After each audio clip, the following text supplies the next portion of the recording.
Today's headline that's gone all around the world says that Tommy Robinson says he doesn't care if he, as in me, incites fear against Muslims. A lot of people ask why I sat down with Sky News. I sat down with Sky News to expose them. I knew exactly what they was going to do. They've done it to me for years. But I wanted you, the public, to see that. So I want to now go through exactly what they've said, where this headline's come from. If you read the Sun newspaper, if you read Russia Today, if you look at LBC, all of them said, LBC, that I don't care if my message incites fear against Muslims. If you look at the report that Sky News put out, Jason Farrell puts a voiceover before he shows me answering a question. In the voiceover, he leads the public to believe that he's asked me about my opinions causing fear into Muslims.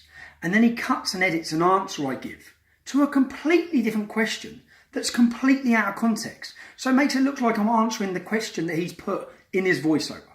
And it has me saying that I don't care if it installs fear, so long as it prevents the rape of young children. Villain to some, but glorified outside court today. There's no doubt he's become a public figure, but I put it to him that as with terrorism, his opinions on grooming gangs risked demonising an entire community. Do you know what? I'll be honest with you. Yeah. I don't care if it incites fear, so long as it educates the children and prevents them being raped. Okay? Do you really want to leave this interview with the thought that you're happy to instill fear of a community of 3.8 million people? If you watch every speech I've ever give, okay, I make it clear that it's not all Muslims.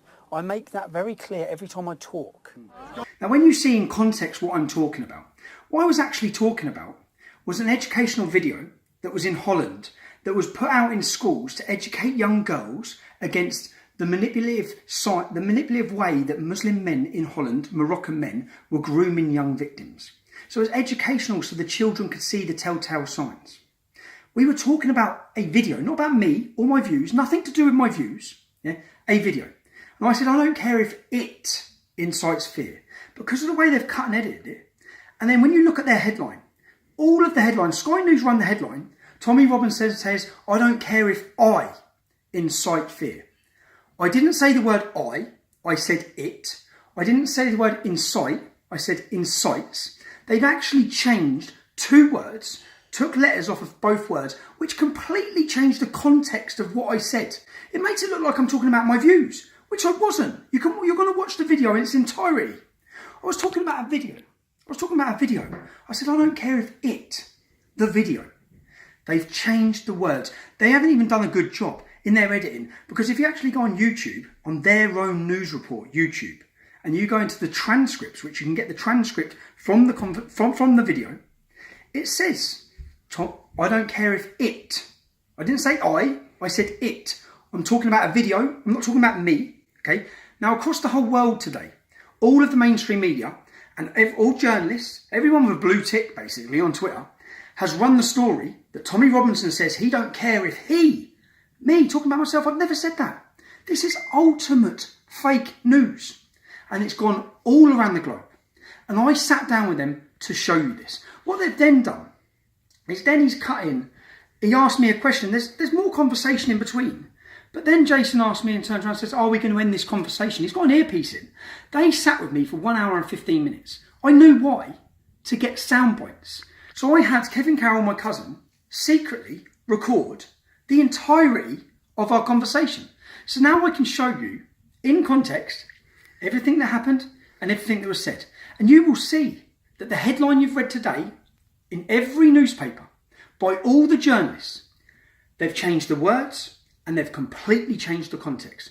I never once said, I install fear in Muslims and that I don't care. I never said that. I was talking about a video, an educational video to prevent rape of young children. So what you've just seen and what you're about with this, and please, if you're watching this, share it. The public need to realise, and they think the public are that stupid that they can lie, manipulate and change and put their narrative into any story they want to make you think a certain way about people and their opinions. And this is a perfect example of it. When I walked out of prison, when Jason Farrell first came up to me, I said, what's the point in speaking to you? All you do is lie. Just completely proved An hour and 15-minute sit-down interview, we were having a conversation about grooming gangs. In every single town and city in this country, young children are being taken as slaves by gangs of Muslim men. Now, if you don't want to draw the correlation to the fact that Islam promotes and allows that, then you don't want to because you're too weak and too much of a coward to do it. But I will do it. I will tell people we need to look at why this is happening and understand why it's happening. I'm telling you that you're potentially inciting racial hatred. Unbelievable. You've been out on the streets. You get, you know, over the course of your time as the EDL as an EDL member, you were getting people out on the streets. What race have I mentioned? What race have I mentioned?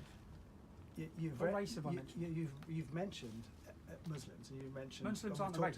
You understand that? We've talked about Pakistani men. Islam is not a race. Yeah, but we've talked about Pakistani men who believe in Israel, and this is semantics. No. Whether it's racism or Islamophobia. You can't make an accusation like that. Semantics. You can't make an accusation like that on TV and not back it up. Tell me what I've said that is inciting racial hatred. You're suggesting that people of a certain origin are more likely to be rapists or child paedophiles or take slaves. If Jason thinks I'm inciting racial hatred by stating facts about Muslims being overrepresented with child rape cases, then maybe he thinks Sajid Javid, our Pakistani Home Secretary, should also be charged. I've already been clear that I will ask difficult questions about the gangs who sexually abuse our children. There will be no no-go areas of inquiry, and I will not let cultural or political sensitivities get in the way of understanding the problem and doing something about it. We know that in these recent high-profile cases where people have been convicted, that those people are disproportionately from a Pakistani background. So that's actually factual by the grooming statistics and the rest. That's inciting racial hatred to you. That you are suggesting that there is a group within society who are more likely to be paedophiles.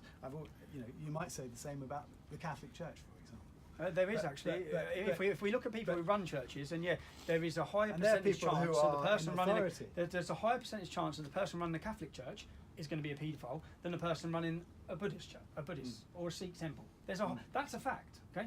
Now another fact is that there is a higher percentage chance that it's Muslim men for street gang grooming. That's a fact. You're equating it to the book that they read. No, okay.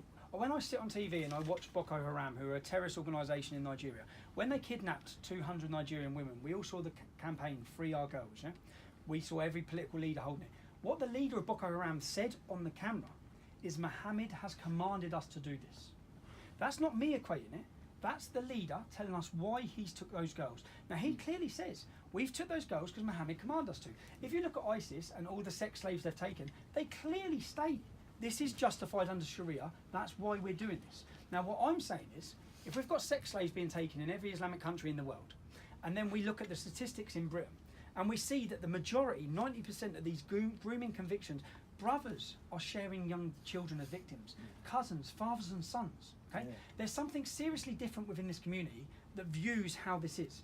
There's no outroar. In fact, at each one of these court trials, all the women and all the families are calling the young girls slags. But if you're worried about this, if you're worried about we started talking about the educational video, which Jason and Sky have manipulated to be the answer to a completely different question. Do you not accept making it more difficult for justice to be done? I mean, these guys are going through the justice system. No. What's your problem? Okay, there was a video called Loverboy that come out of Holland, which was showing that in Holland it's Moroccans, okay, doing these crimes. In Britain it's Pakistanis. We have majority Pakistanis. If you go to France, it's Algerians. Common denominator in all of them, they're Muslims. Now, if you go to Holland, they actually created an educational video to be shown in schools to warn children about these crimes. When they tried to show that in Britain in 2007, the British establishment would not allow that video to be shown because, like you just go, oh, it will incite racial hatred. So because of people it is going to incite fear to suggest that, when you also know that there are, like the group in Bristol, white paedophiles. There's the. Do you know what? I'll be honest with you. Yeah. I don't care if it incites fear, so long as it educates the children and prevents them being raped. Okay. Now that fear is a genuine, realistic fear that people should have. You know, every parent who lives near a Muslim community who has a young daughter, that fear's already in them. Okay, because they're already worried, scared. because they know what's happening. Do you know how many girls I know that I grew up with in Luton who are now wearing burqas or have been abused and sexually abused and raped? So you've told me you're not really interested in going into politics. You're not really interested in that sort of democratic process. I haven't said but that. I didn't say that. Well, you said you didn't want to become an MP. You just wanted to. I said that what I'd love to see is I'd love to see UKIP represent the working class people of this country, and I'd love to see them galvanise and politicise the support and the movement. That's what I'd love to see. But do you really want to leave this into with the thought that you're happy to instill fear of a community of 3.8 million people? If you watch every speech I've ever give, okay, I say, in fact, let's go back to my Leeds video, yeah, the one that I went to prison for. Have you watched the video?